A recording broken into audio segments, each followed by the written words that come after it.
नमस्कार, सुहासिनीज लाईफस्टाईलमध्ये तुमचे खूप खूप स्वागत आहे.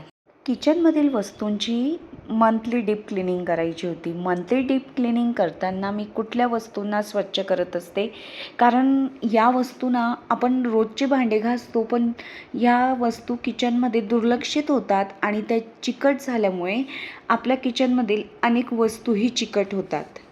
तेलाची बरणी, मिठाची बरणी, आपलं मसाल्याचा डबा, खलबत्ता, नंतर हे जे मी साखरेचे चहाचे डबे ठेवते त्याच्यासाठी वापरणारे शेल्फ, नंतर कांदे लसूणची ट्रॉली आणि भांडे घासायची आपली जी भांडे घासून आपण स्वच्छ करून ज्या जाळीत ठेवतो, तर तेही मी आज स्वच्छ करून घेणार आहे.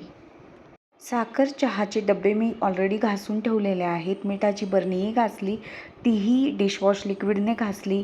शेल्फ होतं तेही साबण आणि डिशवॉश लिक्विड मिक्स करून घासलेलं आहे. हे भांड्यांचं जे ठेवण्याचं शेल्फ आहे तर ते मी सगळीच घासून घेतली, पण तुम्हाला म्हणजे बोर वाटू नये म्हणून मग मी ते एकच दाखवलेलं आहे. मसाल्याचा डबाही मी म्हणजे रिकामाच करून घेतलेला होता. त्याच्यात जे साहित्य होतं ते वाट्यांमध्ये काढून घेतलं आणि तोही स्वच्छ करून ठेवत आहे. मसाल्याचा डबा, तेलाची बरणी हे सगळं ना मी महिन्यात 2 ते 3 वेळेस घासत असते. आणि महत्त्वाचं म्हणजे हे सगळ्या वस्तूंना आपली रोजची भांडी घासली जातात, पण नेमकं ह्याच वस्तूंकडे दुर्लक्ष होतं आणि हे इतके चिकट होतात, तर तेच हात आपल्या आजूबाजूला म्हणजे किचनमध्ये लागत असतात आणि त्याच्यामुळे किचनमधील ट्रॉली, कपाटं किंवा ट्रॉली कपाटंही नसतील तरी फ्रीज, इतर वस्तू जे असतात ना, ओपन किचन असेल तरीही ते चिकट होतात. म्हणून आपलं घर स्वच्छ राहण्यासाठी नेहमी आपण म्हणजे किचन तर तेलाची बरणी, मिठाची बरणी आणि मसाल्याचा डबा किंवा चहा साखरेचे डबे हे स्वच्छ ठेवायचे नेहमी, की जेणेकरून आपलं किचन हे स्वच्छच राहील. बऱ्याच ताई मला माझ्याकडे जे शेल्फ आहेत चहा साखरेचे डबे ठेवण्यासाठी त्याच्याबद्दल विचारत असतात, की ते ऑनलाईन घेतलेले आहेत का? तर नाही, ते मी लोकल शॉपमधून घेतलेले आहेत. घरातील सगळं कामं आवरून मी आता पुसायला घेतलं होतं. तर मला मागच्या व्हिडिओमध्ये ना 2 व्हिडिओपूर्वी बऱ्याच कमेंट्स आल्या होत्या, की तुमच्या पोछाने घर असं चिकचिक होत नाही का, चिकट? तर नाही, पोछा वापरल्यानंतर ना त्याला स्वच्छ धुवून घ्यायचं, परत उन्हात वाळवायला ठेवायचं. कारण मी का वापरते, म्हणजे आता जिथे हात पोचू नाही शकत ना, तर तिथे आपल्याला मग अशा वस्तूंचा वापर करावाच लागतो स्वच्छ करण्यासाठी. मला किचन ट्रॉलीच्या मागच्या वेळेस मी जेव्हा पुसलं होतं, तर त्यावेळेस एका ताईंनी विचारलं होतं, किचनला तुम्ही खालून कसं काय पुसता, जागा आहे का? तर किचनला ना खालून पाय आहेत, त्यामुळे किचन हे खालून इझिली पुसलं जातं व तिथली म्हणजे जो कचराही पडला असतो तो स्वच्छ होऊन जातो. त्यानंतर मी इकडे ना चाळण्याही स्वच्छ, म्हणजे चहाच्या ज्या चाळण्या आहेत तर ते स्वच्छ करण्यासाठी मी गरम पाण्यामध्ये डिशवॉश लिक्विड आणि 2 लिंबू टाकले होते. याआधीही मी दाखवलेलं आहे, म्हणून मग मी डीपली नाही सांगितलं. तर उकळत्या पाण्यामध्ये लिंबू टाकले आणि डिशवॉश लिक्विड टाकलं आणि चाळण्या 10 मिनटासाठी पाण्यात म्हणजे चांगलंच पाण्यामध्ये उकळू दिल्या. तर त्यानंतर खूप छान चाळण्या स्वच्छ होतात, काळपटपणा, लालपणा निघून जातो. पण किचन ओटा तर नेहमीच स्वच्छ करतो, पण किचन सिंकचा जो भाग असतो ना, तोच आपल्याला स्वच्छ करायचा कंटाळा येतो. तर तोही मी आज डीप क्लीन करून घेतलेला आहे. त्याच्या भिंती, सिंक, नंतर नळ हे सगळं स्वच्छ केलेलं आहे व त्या शेल्फवरती मी नंतर डबे ठेवले चहा साखरेचे. या डब्यांविषयी मला बऱ्याच कमेंट्स येतात, तर हे डब्बेही मी लोकल शॉपमधूनच घेतलेले आहेत. बऱ्याच म्हणजे सगळ्याच वस्तू मी लोकल शॉपमधूनच घ्यायला पसंती देते, कारण आपण स्वतः डोळ्यांनी बघतो, नंतर चांगल्या आहेत की नाही तेही आपल्याला कळतं आणि ज्या शॉपमधून घेत असतो तर तिथे विश्वास असतो, म्हणून मग मी लोकल शॉपला प्राधान्य देते.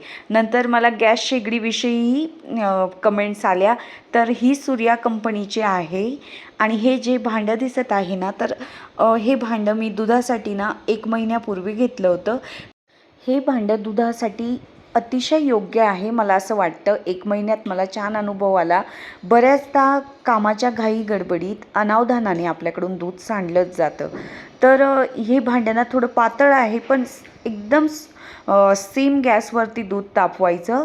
तर दूध ओतू जात नाही, कारण की ते उंचीला आहे, म्हणजे लांबट आहे त्याचा आकार.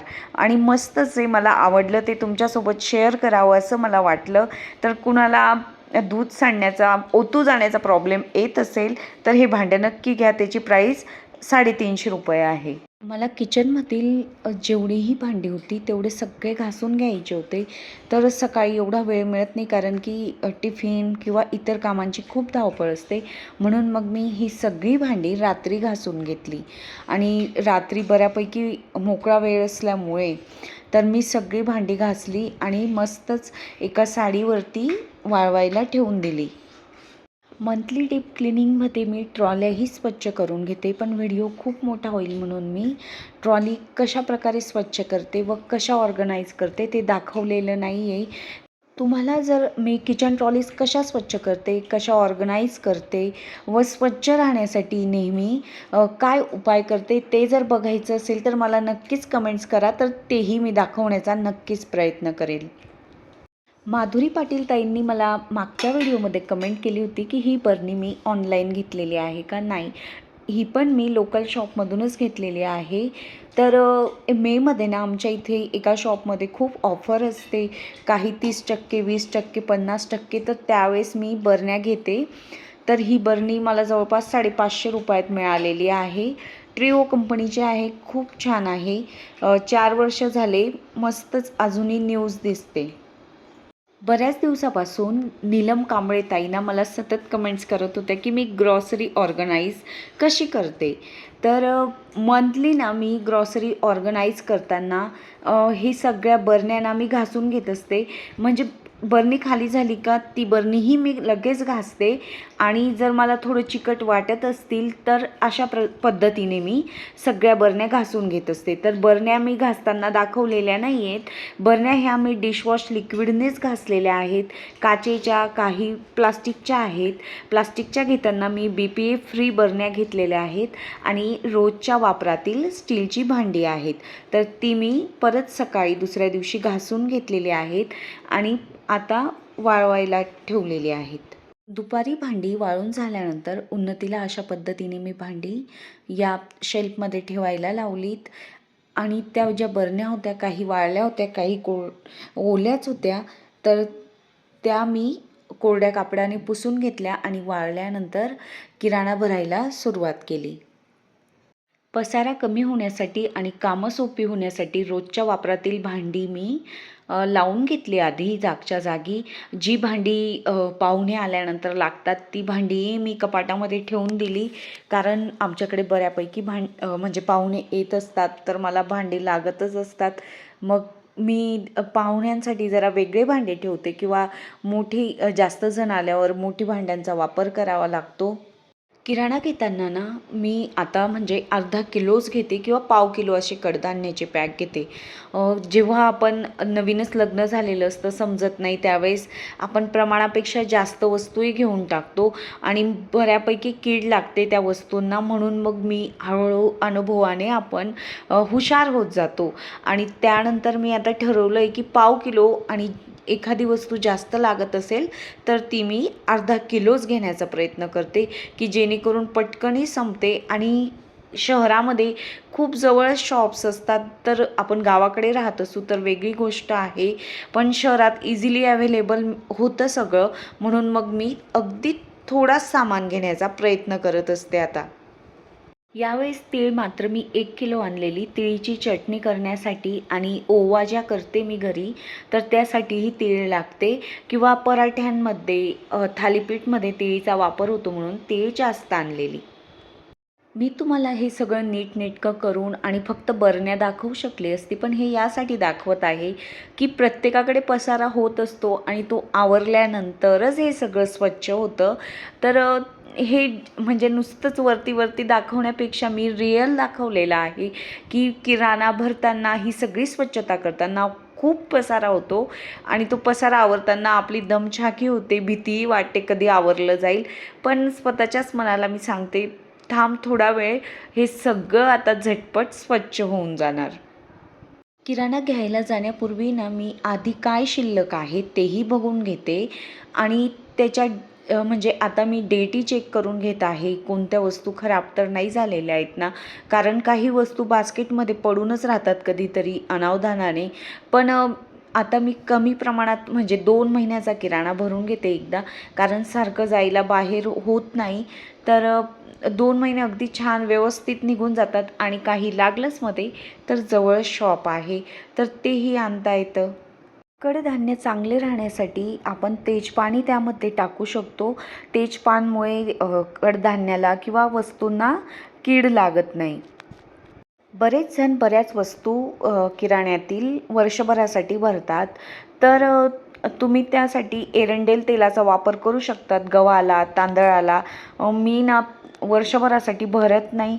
अगदी महिन्यालाच गहू आणते. तांदूळही मी 5 किलो आणते महिन्याला. क्वचितच मी 15 किलो किंवा 10 किलो घेत असते.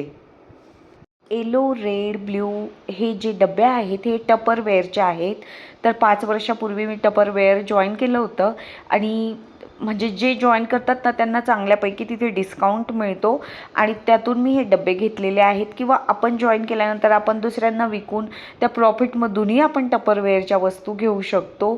तर हे म्हणजे बऱ्याच जणांना माहितीही असेल, पण ज्यांना माहिती नाही आहे मी त्यांच्यासाठी हे सांगितलेलं आहे. टपरवेअरच्या इतर डब्यांचं नाही मी सांगू शकत, पण हे जे राऊंड शेपचे डबे आहेत ना, तर त्या डब्यांमध्ये कडधान्य ठेवलं तर वर्षभरही त्या कडधान्याला म्हणजे कीड लागत नाही. कारण मी यामध्येच कडधान्य ठेवत असते आणि बाकीचे काचेच्या बॉटलमध्ये ठेवत असते. तर या अनुभवानेच मी तुम्हाला सांगत आहे, हे डबे अतिशय उत्तम आहेत. मी मागचा व्हिडिओ जो फ्रीज क्लिनिंगचा टाकला होता ना, त्याच दिवशी हे मी स्वच्छ केलेलं आदल्या दिवशी. तर मी सकाळी 5:30 पासून म्हणजे सगळी भांडी घासलेली होती, बाकीची रात्रीही घासली होती. त्यामुळे मी बरीच थकली होती त्या दिवशी. तर तुम्हाला माझ्या चेहऱ्यावरून कळतच असेल. बाकीचा जो किराणा एक्स्ट्राचा होता, काही मसाले, तर ते मी ह्या बास्केटमध्ये ठेवलेले आहेत. तर आई गं हा मसाला पण खूप छान आहे. शेवभाजी मसाला बरेच प्रकार त्याच्यामध्ये येतात. अतिशय चविष्ट आहे. तुमच्याकडे मिळत असेल तर नक्कीच घेऊन बघा. या बरण्या ठेवण्यापूर्वी मी आधी ट्रॉली स्वच्छ करून घेतली. ती मॅटही मी स्वच्छ केली. मसाल्यांच्या बरण्यांच्या पुढे मी हे टपरवेअरचे डबे ठेवण्याचा विचार केला, पण मला वाटलं की हे जड होईल सगळं ह्या कपाटाला. म्हणून मग मी परत ते सगळं बाहेर काढलं आणि ट्रॉलीमध्ये ऑर्गनाईज केलं. उन्हाळा असल्यामुळे फारच गरम तर होतंच आहे, पण अचानकच त्या दिवशी बराच वेळ लाईट गेलेली तर खूप गरम होत होतं. तर त्यामुळे अधिकच म्हणजे असं वाटत होतं एकदाचं काम कधी संपेल.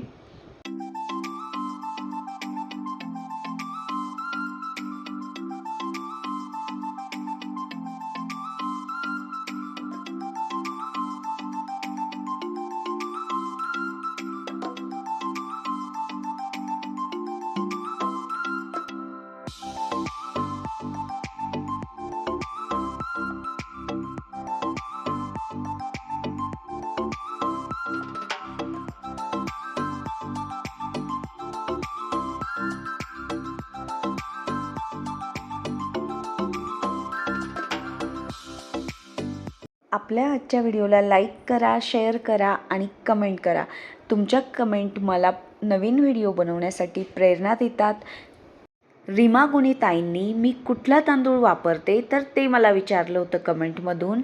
मी खिचडीसाठी काली मूछ तांदूळाचा वापर करते आणि भातासाठी इंद्रायणी किंवा जिरा राईसचाही वापर करते. मला ही तिघंही तांदूळ खूप आवडतात. चला मग भेटूया मैत्रिणींनो अशाच पुढील व्हिडिओमध्ये.